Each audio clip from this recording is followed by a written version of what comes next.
As the title states, this is a boring ATV review. Well, why is it boring? Because it features a boring ATV, which is Yamaha Grizzly 700.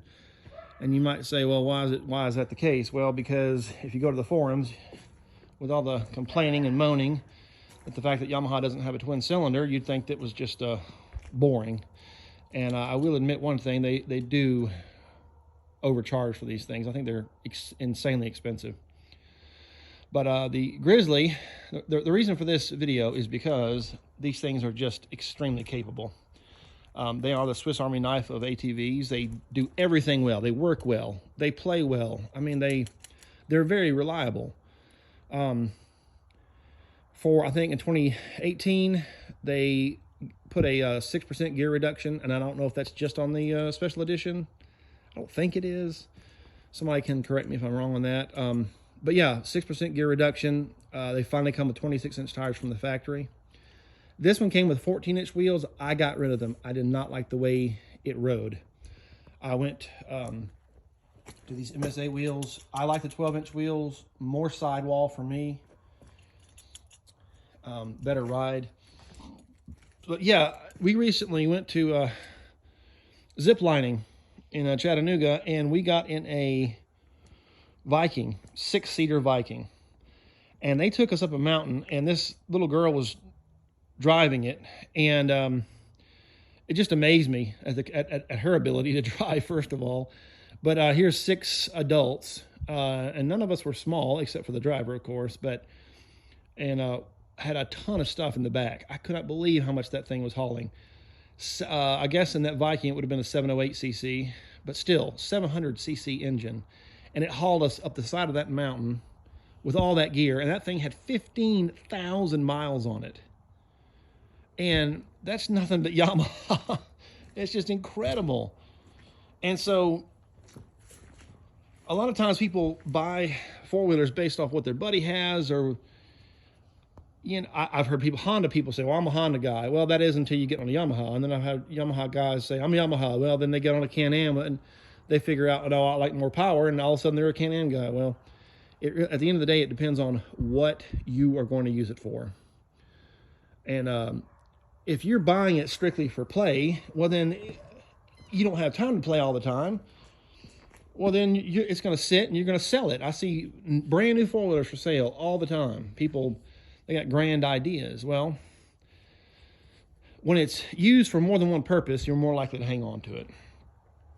And that's what's happened here. I put this work platform on here. I guess that's what I'll call it, but it's aluminum. It's not going to rust. And I apologize for the water. I just washed this so it'd look good for you guys. But this is aluminum, not going to rust. It doesn't make any noise. I can strap stuff to it. It's not going to fall out once you strap it down, but just top notch. And there's a few things I want to point out. First of all, the power on this thing is very adequate. I would compare the power to this to a Polaris Sportsman 570, and that's something I think that a lot of people out there will have ridden. Now, granted, you can get a Sportsman 570 for far less than this thing, but the torque is definitely close to the Sportsman 570. Now, this should have this will have this close to the same amount of horsepower as the 570, but this will have more torque than the Sportsman 570. But just amazing. And one of the reasons, again, for this video is for the fact that it's just like my truck. The Japanese seem to have this thing where they're not always the biggest and best. They just build really good products. And if you guys are not familiar with the Lexus LFA, do yourself a favor and look it up. That's an engineering marvel. It's a supercar from Lexus. Yamaha built the motor. Lexus went in with Yamaha and they collaborated at Yamaha's motorcycle division to build the V10 that was in the Lexus LFA.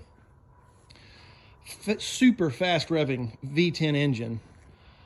So here's the point. Yamaha can do it. They can put a twin cylinder.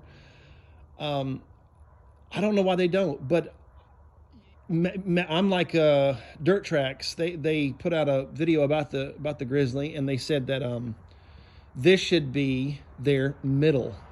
This should be their mid bore, and then they should make a even bigger bore. And that makes a lot of sense because this definitely deserves its place in ATV land. There's no question.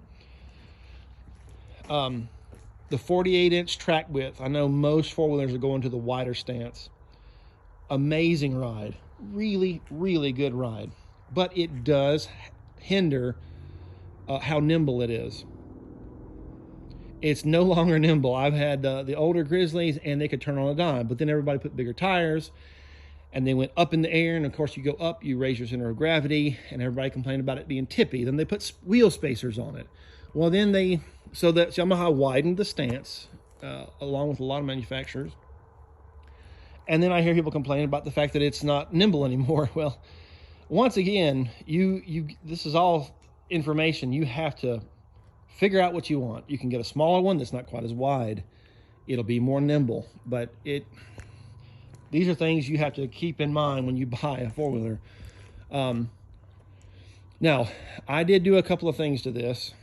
First of all, I added, this is the HMF QS Titan.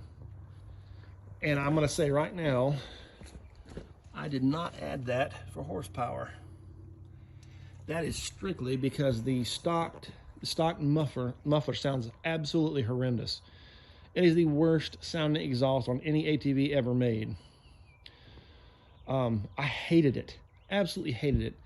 And these things do pop. They're lean from the factory. And when you get the muffler or the exhaust, you have to get the tuner. They say you have to. I don't guess you had to, but you need to. And yeah, it's money, but it made this thing sound so much better. And I'm going to crank this up.